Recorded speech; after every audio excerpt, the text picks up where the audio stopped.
Welcome to the Mike Litton Experience podcast. Mike has over 31 years experience in real estate, finance, and investing.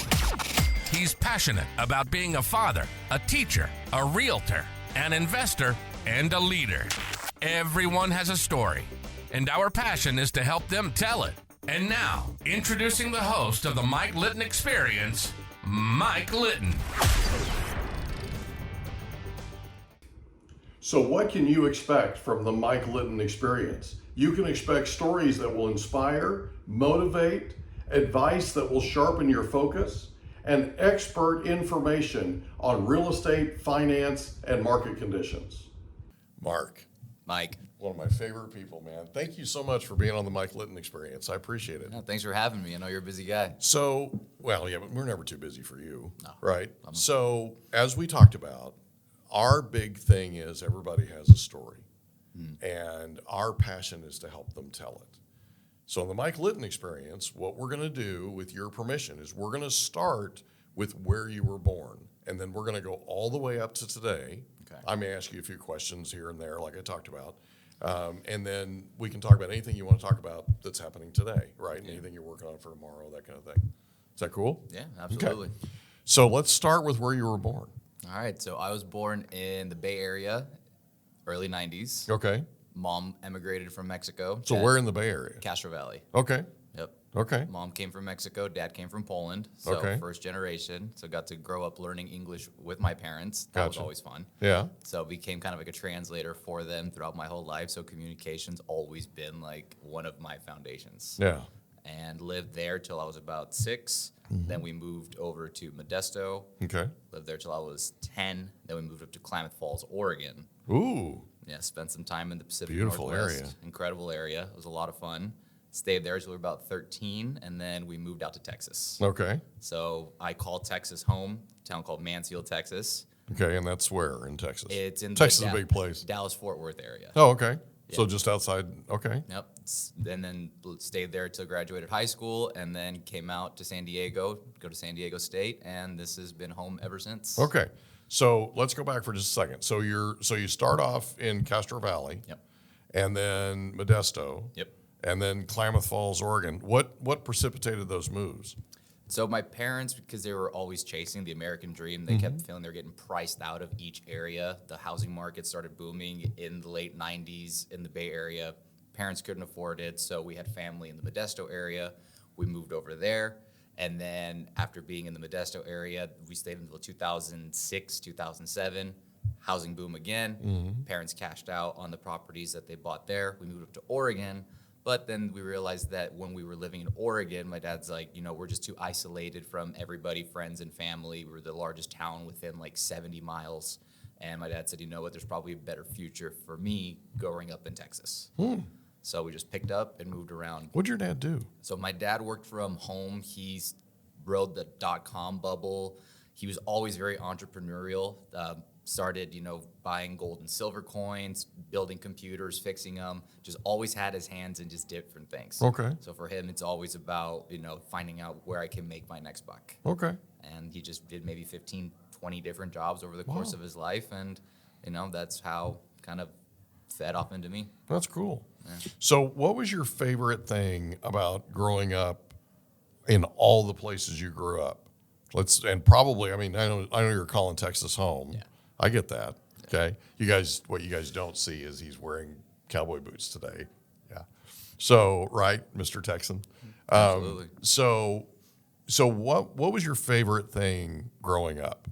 Growing up, I got to experience so many different cultures and got to so many different ways of thinking because I didn't grow up in the same house, same city, surrounded by the same group of friends. So I got exposed to so many different types of people that I kind of took little bits and pieces from all the different areas that I've lived and kind of just gelled them all into myself. So kind of different cultures, that kind of thing? Yeah, different customs, different cultures, right? Because people who are in the Bay Area traditionally have different values than, say, somebody out in Texas. Right, or Church, Modesto, or right? even in Modesto. Or Klamath Falls. Exactly. So I got little bits and pieces from all the different places that I live because I've always been influenced by the people that I was around. Right. So it just kind of goes. So that's why I'm always said that I can be plugged into any city at anywhere and kind of just fit in and build a new group of friends because I was always the new kid. Yeah, I get that about you. Yeah. You acclimate well. Yeah. I was the only child, so it was either. I mean, I'm hard to get along with, and you get along with me really well, right? By the way, for those of you that follow our podcast and follow our YouTube channel, we're in different digs today.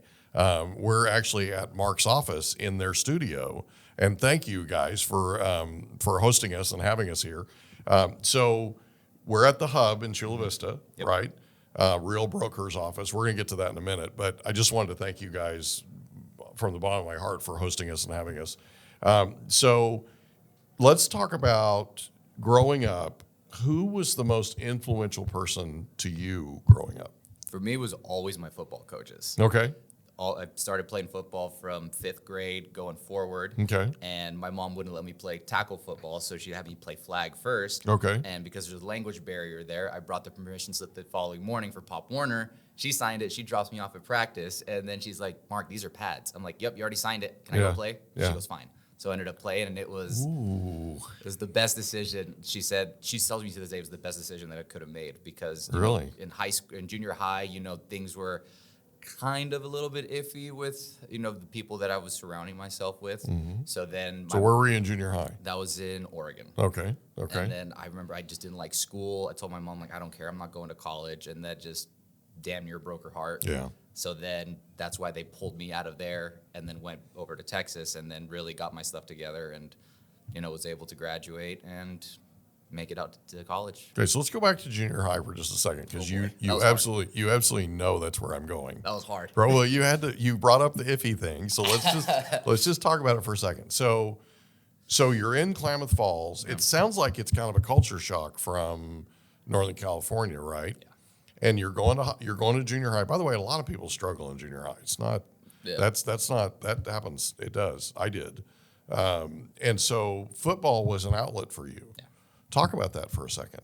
It was the first time that I actually was able to see structure, organization, showing up and committing to something, not doing whatever I felt like doing. You had to be, practice certain time, do certain things. And I wasn't very good, but I loved every minute of it. And What'd you play? What position did you play? all over the place. Linebacker, quarterback. I mean, I was a terrible quarterback, but they still put me in there anyway. Yeah. And then played linebacker. So that was always fun. Did you play Ironman football? No. Okay. So you played either defense or offense, that kind of thing? Yeah. Okay. So what was it about your football coaches that you apply such great value to? You said they were the most influential people to you growing up. Yeah. Talk a little bit about that. Didn't realize it there at the time, but they weren't just teaching us football, but they were teaching us to become men, men of high character, conviction, and being committed to something that's greater than ourselves. So that's why the team aspect was always so big for me. Yeah. And growing up as an only child, I kind of always felt isolated, could fit in everywhere, but also felt like I never belonged anywhere. So that was the first place that I found home. And still to this day, I have friends that were on that junior high football team that I'm still in communication with. And same thing throughout all aspects of, my other later years. So was it the discipline? What was it specifically? It was more giving into something that was greater than yourself. Okay. Being So part of a something collective. bigger than you. Yeah. Okay. It was the team. You do your job, the team succeeds. If you do what you want, you're going to hurt the team. And I got you. the guilt kicks in when you start to do whatever you want to do, and then you let people down. So you start playing football in Klamath Falls. Yeah. And then you go to the absolute pinnacle of football, which is Texas. Yep. Right? Oh, yeah. And Mansfield, how big's Mansfield? Mansfield today is probably about 70,000 people. At the time, we had 5 high schools. We were the 5th high school. Wow. And we were at the time 4A for my junior year, moved up to the 5A, which at the time was the biggest. On our varsity team, we had 3 NFL draft picks, and we went 1-9. Wow. So that just tells you the caliber of talent that we were playing against. So what was that like, going from Klamath Falls to Mansfield? What was the transition like, football wise, but also just in terms of growing up? What was that transition like? That was another huge culture shock. Yeah, it was. Going from the Pacific Northwest, where it was, mostly logging, the mill industry versus you're going out to Texas where it's oil and gas, the Bible Belt, you can't buy beer, alcohol on Sundays. Right. Noon dry cutoff state, is gas.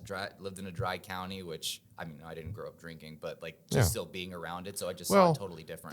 There's a point to be made there, right? Because when you are in a dry county and you're in a dry state, there is and like you mentioned, Bible Belt, right? No. There's just a different way of living. There's a different set of values, different set of norms, the whole thing. Absolutely. So yeah, it probably was a little bit cold. So what grade were you in when you moved to Mansfield? I was going into 9th grade. Okay, so you're a freshman. I was a freshman. I was 13 when I started my freshman year of high school because I started school a year early. Right. So graduated at 17 and then college at 17. So that was always the hardest thing for me because I was younger than everybody. Mm-hmm. But so I got exposed to a lot of different things at such an early age. It kind of helped me grow up quicker than most people do.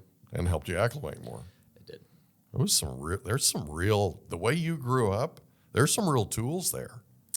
I like to call it my superpower. It's to be able to, just take everything, all my experiences. People either play the victim card or they say, okay, how can I use this to my advantage? Because moving around, can be really hard for some people. Some it is people, hard. They just shut themselves out. But it's like, what am I going to do that for? Yeah. I don't like video games. I don't like being inside. I was a kid that played outside on the streets till the lights came on. Yeah.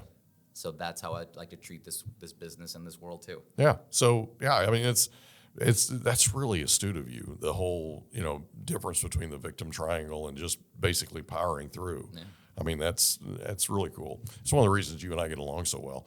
So you go to Mansfield as a freshman. Mm-hmm. You go out for football. Yep. Talk about the difference between going out for football in Klamath Falls and going out for football in Mansfield. You're familiar with the term called two-a-days? Yeah.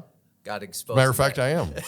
Yeah, you grew up in Oklahoma. I've done that. Yeah. 105 degrees out in the dog days of summer. Yeah. It was pretty nuts. And almost 100% humidity some of those days. Yeah. Yeah. When them storms that tropical moisture is something, man. Absolutely. I used to farm in that weather too. Yeah.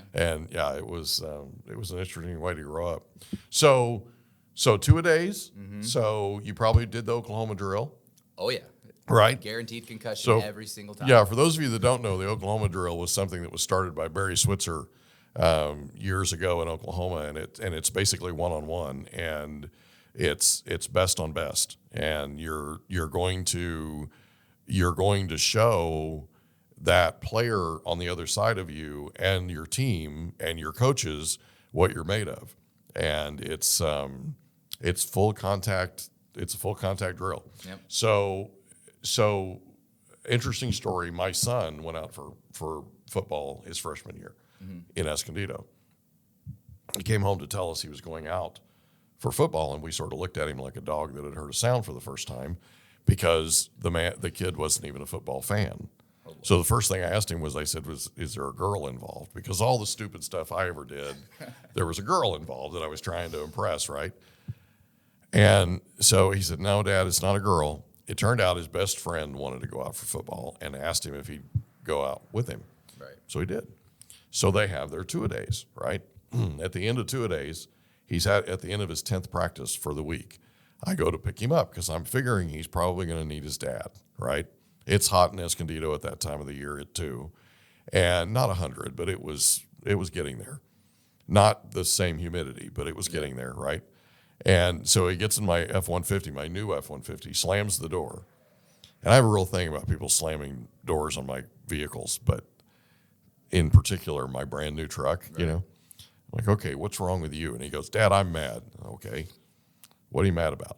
He said, well, they handed out assignments just now. Remember at the end of 2-a-days, they tell you what position you're going to play. So, okay. He goes, I'm the backup right guard, Dad. I don't want to be a backup right guard. I want to be a linebacker. I want to be a tight end. I want to be a wide receiver. Right? Yeah. And I said, okay, let me ask you a question. Have you played organized tackle football before in your life? And he goes, no. I said, do you think your coaches know that? He said, yeah. Like, okay, here's what I see your options are. You can keep complaining. You can keep whining, and you can ride the bench all season long. Or next time you go to practice on Monday, you can line up across from the guy across from you, strap on your helmet, and hit him in the mouth. Yep. Next play, hit him harder. Next play, hit him harder. Oklahoma drill, right? Yeah. And so that Monday, I go to pick him up from practice, and the varsity coach, and he's in JV, he's freshman. Varsity coach comes running clear across the thing. Mr. Litton, Mr. Litton, Mr. Litton. Yeah. He goes, who's that? I said, that's my son, Michael. He goes, he didn't play like him. What happened between last Friday and today? I said, well, we had a talk. He goes, keep talking to him. By his fourth game, he had been elected captain of the team, starting right guard, starting inside linebacker, starting special teams. They had to play Ironman football because they were so small. There's a small school. Is that crazy? Yeah. It was all the way through season. Gets promoted to varsity for the one playoff game that the varsity has. They lose, sudden death, right? So they're done. Michael's in the back of my truck, and I said, so you excited about next season? He said, nope. I said, can I ask why? He goes, Dad, playing football made me love basketball more. I don't like getting hit, and I don't like getting yelled at. Well, welcome to football, right? That's what they do. And if you don't like it, right? And he goes, I knew what our standard was. If I chose to do it, I had to finish, and I had to give it everything I had. And he did. And he didn't play again. One of my coaches would always quote, Proverbs 14:23, all hard work produces a profit. Your talk leads to poverty. And then there's only two things you can control in life, your attitude and your effort. As long as both of those things you're right, you do whatever you want. That's it. And that was really one of my core foundations for kind of help me transition out into real estate, because guess what? You're going to get hit in this industry. It's going to be tough. So the transition from being a former football player to now coming in here, it just felt like, all right, yeah, I'm going to take my L's. I'm not going to win every snap or every rep, but as long as I don't quit, I'm going to win. It's also that distinction of staying out of the victim triangle, too. That's a big deal, man. Yeah. It's a big deal. What did Lombardi say? The Packers never lost a game. They just ran out of time. Yeah, I love that guy. Okay, so let's talk about Mansfield High. Mansfield Legacy. Right, Mansfield Legacy. Yeah. So you go to school there, you play football. Yeah. How did you do in football throughout your high school career? Started on the freshman team. Okay. And then got in. They asked you, what position do you play when I got there freshman year? Well, I said I played quarterback and I played linebacker. Well, quarterback in Oregon was a heck of a lot different than quarterback in Texas. No kidding. I was the sixth string quarterback. I'm like, okay, that's not going to happen. Right. So what am I going to do? So I went and started playing linebacker. And I was pretty small at the time because I was 13 years old. Some of these kids have been playing organized football since they were 4 years old together. Yeah. All these kids, they had a good connection. So then got introduced to the weight room. Yeah. I was like, all right, well, if I can't beat them, then I'm going to try and outwork them. So then got into the weight room, started was one of the weakest guys on the team. All right. We had 18 different squat racks where they would rank them going on into different ones. Started off on the lowest one. I said, by the time I graduate, I will make it to the first rack. And lo and behold, that's what I did. And I was lifting with NFL offensive linemen, just going because I said, you will not outwork me in this room. I love it. And that's the mentality that I had. Yeah. It's the mentality you have now. Yeah. Because that's just one, it's a choice, right? Yeah. You can either choose to clock out at 5, or you can say, you know what, I still got 4 hours for me to put into more work, and what am I going to do? That's it. So, high school football in Mansfield. Yeah. What was your favorite thing about high school in Mansfield, Texas? The relationships that I was able to form with my teammates. Yeah.